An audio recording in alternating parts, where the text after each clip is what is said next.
नमस्कार दोस्तों, स्वागत है आपका खबरनॉमिक्स में। उम्मीद करता हूँ आप सभी कुशल मंगल होंगे। अगर आप इस चैनल पर पहली बार आ रहे हैं तो इसे सब्सक्राइब करिए और वीडियो पसंद आए तो लाइक का बटन भी ज़रूर दबाइएगा। कई बार हमने नोटिस किया है, आपने भी किया होगा, कि कुछ ऐसी बातें होती हैं जो बहुत लंबे समय से नहीं हो रही होती हैं। कुछ भी कर लो, कितनी भी अटेम्प्ट्स मार लो, कोई भी पैसा अपना लो, वो काम नहीं हो पाता है। लेकिन फिर अचानक से ऐसा कुछ डेवलपमेंट होता है कि फिर वो काम हो जाता है, अपने आप हो जाता है और बहुत अच्छे से हो जाता है। और उम्मीद यही होती है कि अब आने वाले समय में इसके काफ़ी अच्छे इम्पैक्ट्स पड़ेंगे, अच्छा असर देखने को मिलेगा। वही हो रहा है आजकल जियो पॉलिटिक्स में। ट्रम्प और उनके जो एंटिक्स हैं वो बहुत कुछ कर रहे हैं दुनिया भर में। बहुत सी ऐसी ऐसी घटनाएं हो रही हैं जिसका पहले शायद सोचना बड़ा मुश्किल लग रहा था कि ये तो हो ही नहीं सकता, ये संभव नहीं है, ये इम्पॉसिबल है। लेकिन अब वो बातें हो रही हैं, वो चीज़ें अब संभव हो रही हैं या संभव होती दिख रही हैं। अब ट्रंप के टैरिफ से तो दुनिया परेशान है, सबकी नाक में दम कर रखा है ट्रंप ने। जिसके साथ बन रही है उसकी तो ठीक है, जिसके साथ नहीं बन रही है उसकी लंका लगाने में लगे हैं ट्रंप। हर कोशिश कर रहे हैं जिससे सामने वाले की गर्दन दबा सकें, उसको हर तरह से नुकसान पहुंचाया जाए, हर तरह से प्रेशर डाला जाए ताकि इनकी बात मान ली जाए। यही टंटे, यही अब सारे जो पैंतरे हैं वो ट्रंप चीन के साथ भी अपना रहे थे, इंडिया के साथ भी अपना रहे हैं और रूस के साथ भी अपना रहे हैं। रूस को तरह तरह की धमकियाँ कि भाई अगर तुमने 50 दिन में युद्ध नहीं रोका तो लंका लगा देंगे, अगर तुमने तेल बेचना बंद नहीं किया इंडिया चाइना को तो लंका लगा देंगे, अगर तुमने यूक्रेन के साथ समझौता नहीं किया तो लंका लगा देंगे। मतलब हर एक चीज़ में लंका ही लगा देंगे। वही हाल इंडिया के साथ, अगर तुमने रूस का तेल खरीदना बंद नहीं किया तो लंका लगा देंगे, अगर तुमने ये काम नहीं किया तो कर देंगे। वो दिस दैट, तो चाहे वो चीन हो, चाहे वो इंडिया हो, चाहे वो रशिया हो, हर किसी को बस मतलब धमकी धमकी धमकी। बस ये कर दो नहीं तो, ये करो नहीं तो, ये करो नहीं तो। लेकिन बदकिस्मती से ट्रंप की ये चाल इन तीनों देशों पर काम नहीं कर रही है। पुतिन तो खैर थप्पड़ी मारता है, सीधा बेइज्जत करता है, तुमको बोलना है चलो बोलो देख लेंगे। कहाँ जनवरी में ही युद्ध रुकवा रहे थे रूस और यूक्रेन का, और हम अगस्त में बैठे हैं वहीं का वहीं हैं। और बड़े बड़े अटैक्स करता है दोनों देश एक दूसरे के ऊपर, और बड़े बड़े नुकसान करता है दोनों देश एक के ऊपर। तो कुछ एक रत्ती कम तो हुआ नहीं नीचे, तो या ठंडा तो हुआ नहीं, और ज़्यादा गर्म हो गया माहौल। चाइना के ऊपर पूरी कोशिश कर ली हेकड़ी दिखाने की, 50, 100, 150, 250% सब लगा कर देख लिया, सारा कुछ पैंतरा देख लिया, कुछ काम नहीं आया। हार पछता कर वापस आ गया 30% पे। और अब तो बातें पे हो रही हैं, डील्स की बातें हो रही हैं, ये है वो है। वही अब बचा इंडिया, तो अब इंडिया के साथ तो पूरे पैंतरे अपनाने की कोशिश कर रहा है। 25% ठोक देंगे, ठोक दिया, 50% ठोक देंगे, ठोक दिया। अभी होने वैसे बाकी है, 27 से शुरू होगा, बट ठोक तो दिया। राइट, तुम मत कर दो, रूस से तेल मत कर दो, नहीं तो हम छोड़ेंगे नहीं छोड़ेंगे, नहीं हम तेल खरीदना बंद नहीं करेंगे। वी आर इंडिपेंडेंट, हम अपनी हिसाब से चलते हैं, तुम्हारे बोलने पर नहीं आएंगे। तुम्हें जो करना है करो, हमें जो सही लगता है हम वही करेंगे। तुमको अपनी इकॉनमी के लिए जो सही लगता है तुम वो करते हो, हमें जो अपनी इकॉनमी के लिए सही लगता है, हमें जो अपने देशवासियों के लिए जो सही लगता है हम वही करते हैं और वही करेंगे। जो बोलना है बोलो, जो करना है कर लो। तो अब ट्रंप तिलमिलाया हुआ है कि हम कोई भी पैंतरा अपना रहे हैं, कुछ काम नहीं कर रहा है। तो ना रूस पे चला, ना चीन पे चला, ना भारत पे चल रहा है, तो करे तो क्या करे। लेकिन इन सब बीच के बीच में इतना प्रेशर डाल रहा है ट्रंप, इतना मनमानी कर रहा है, इतना गंद फैला रखा है इसने कि बहुत ऐसी चीज़ें हुई हैं जिनका शायद हमें पहले सोचते नहीं थे। इंडिया और चाइना पास आते दिख रहे हैं, काफ़ी ऐसे डेवलपमेंट्स हो रहे हैं जिससे लग रहा है कि शायद ये जो रिश्तों में जो खटास है, जो कड़वापन है, जो दुश्मनी है, वो शायद अब धीरे धीरे करके थोड़ी सी कमी आए उसमें। अब एससीओ मीटिंग के लिए मोदी जी जा रहे हैं 31 अगस्त को चाइना। अब उससे पहले चाइना अपने फॉरेन मिनिस्टर को यी यांग को भेज रहा है इंडिया। बहुत लंबे समय के बाद आ रहे हैं चाइनीज़ फॉरेन मिनिस्टर इंडिया, तो ये एक बहुत बड़ा डेवलपमेंट है। अजीत डोवाल अभी अभी रूस होकर आए, पुतिन से मिलकर आए, और अब जयशंकर जाने वाले हैं रशिया। तो बहुत कुछ हो रहा है, बहुत सा डेवलपमेंट्स हो रहा है। आए दिन, हर दूसरे दिन एक नई एक बड़ी खबर सुनने को आ रही है। चीन की तरफ से भी खबर आई थी कि बहुत गर्मजोशी के साथ मोदी जी का स्वागत करने के लिए बेताब बैठा है चाइना। जाहिर सी बात है, चाइना और इंडिया कंटेम्प्रेरीज हैं, एक बराबर हैं दोनों। तो बिल्कुल ही चाइना चाहता है कि ऐसे मामले समय में जब नाक में दम कर रखा है चीन अमेरिका, तो उसको काउंटर करने के लिए तो इंडिया को थोड़ा सा गले लगाना पड़ेगा।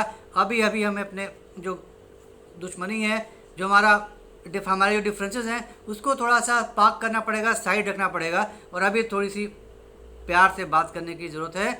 अभी दोनों देशों के हित के बात करने की ज़रूरत है। दोनों देशों पर बुरा असर पड़ रहा है, ट्रेड्स पे असर पड़ रहे हैं, कमाई पे असर पड़ रही है, और आने वाले समय में भी इसका बुरा असर देखने को मिल सकता है। तो यही चीज़ अमेरिका को बिल्कुल पसंद नहीं है कि तुम दोनों देश आपस में कैसे आ सकते हो, लेकिन वो वही हो रहा है जो नहीं चाहते। तो चाइना ने भी देखा इंडिया से अभी रिश्ते सुधारना ही बेहतर होगा। इंडिया भी देख रहा है कि इस समय चाइना से रिलेशंस बेहतर करने में ही भलाई है, अगर अमेरिका को काउंटर करना है तो अब तेल अगर हमें बेचना है, आप रूस से लेते हैं तेल बेचते हैं, तो बेचना तो पड़ेगा। अगर यूरोपियन यूनियन की तो औकात नहीं है कि अमेरिका के खिलाफ जाकर कुछ करे। अगर उसने बंद कर दिया तो वो तेल कहाँ बेचेंगे जब हम इतनी बड़ी पैमाने पर खरीद रहे हैं, क्योंकि इंडिया उसकी प्रोसेसिंग करता है, उसकी रिफाइनिंग करता है, और फिर बहुत बड़े फ़ायदे के साथ वापस यूरोप को बेचता है और भी कई देशों को बेचता है। तो अगर वो सब बंद हो गया, फिर कहाँ जाएगा तेल? तो कहीं ना कहीं तो नए मार्केट से ढूंढने पड़ेंगे। तो इंडिया ने वो जो शिपमेंट किया था वो चीन भेज दिया, तुमको नहीं चाहिए कोई बात नहीं, भाड़ में जाओ, हम कहीं और देख लेंगे। तो चाइना को भेज दिया। चाइना ने भी उसका पॉजिटिव रिवर्ट किया। जो यूरिया पे बैन लगा रखा था, बहुत बड़े पैमाने पर यूरिया पे बैन लगा रहा था चाइना इंडिया पे, वो उसने हटा दिया। चलो कोई बात नहीं, वो हम हटा देंगे, अब आएगा अब कोई, तो वो टेंशन खत्म। तो ऐसे ही अब हो सकता है अब आने वाले दिनों में ऐसे एक एक करके छोटे छोटे जो स्टेप्स हैं इंडिया और चाइना लेता रहेगा। फ़्लाइट्स अब रिज्यूम होने वाली हैं चाइना और इंडिया के बीच में, डायरेक्ट फ़्लाइट्स, ये भी एक काफ़ी बड़ा पॉजिटिव डेवलपमेंट है। तो धीरे धीरे करके ये दोनों बड़ी महाशक्तियाँ आपस में अपने रिश्ते सुधारने में लगी हैं। तो जो जो दशकों से काम नहीं हो पाया, वो ट्रंप ने कर दिया। ट्रंप तो अपनी दादागिरी दिखाने के चक्कर में ये सारी हरकतें कर रहा है, लेकिन ट्रंप की ये दादागिरी, ट्रंप की ये जो अकड़ है, जो पागलपंती है, वो उसके एक्सपेक्टेशन के खिलाफ इंडिया और चाइना को पास ला रहे हैं। और उम्मीद यही है, लेट्स होप कि ये थोड़ा सा और बेहतर हो, आने वाले समय में ये रिलेशनशिप और बेहतर हो, दोनों देश थोड़े और पास आएँ और ज़्यादा समझौते करें, जो भी बैरियर्स हैं, जो गंदे बैरियर्स हैं, उनको हटाए, ट्रेड रिलेशंस को बेहतर करें, और जो भी पॉलिटिकल टेंशन्स हैं उसको कम करें, जो बॉर्डर डिस्प्यूट्स है उसमें कमी आए, ताकि ये जो टेंशन है, जो अननेसेसरी जो फ्रिक्शंस हैं, वो कम हो या ख़त्म हो, और डेवलपमेंटल इश्यूज़, जो डेवलपमेंटल वर्क हैं, वो ज़्यादा आगे बढ़े।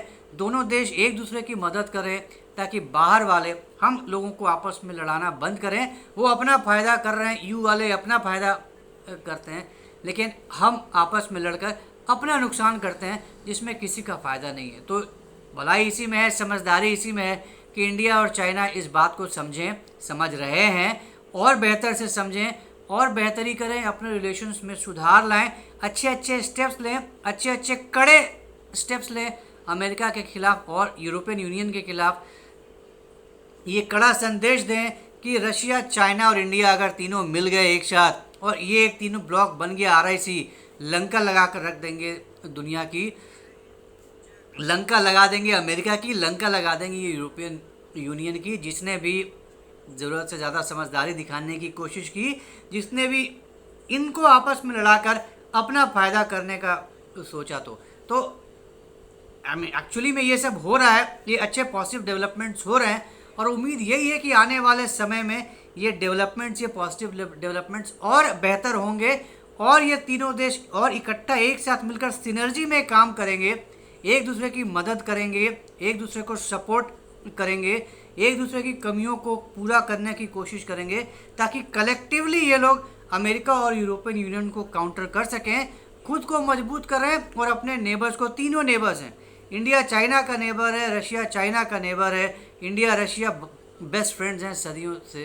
तो ये सब कुछ आगे चलकर आने वाले समय में एक बहुत बड़ी डेवलपमेंट की ओर इशारा कर रहे हैं और होगा भी। Let's hope for the best. तो ये था एक छोटा सा डिस्कशन जो RIC रशिया, इंडिया और चाइना के रूप में उभर के आने वाला है, उभर रहा है। इंडिया और चाइना जो इतने दशकों से इतना खटास था, अब थोड़ा थोड़ा सा पास आने की कोशिश कर रहे हैं, अपने डिफरेंसेस को साइड में करके आगे बेहतर करने की सोच रहे हैं, अपने रिश्ते सुधारने की कोशिश में लगे हैं। तो let's hope for the best, अच्छा पॉजिटिव डेवलपमेंट्स हो।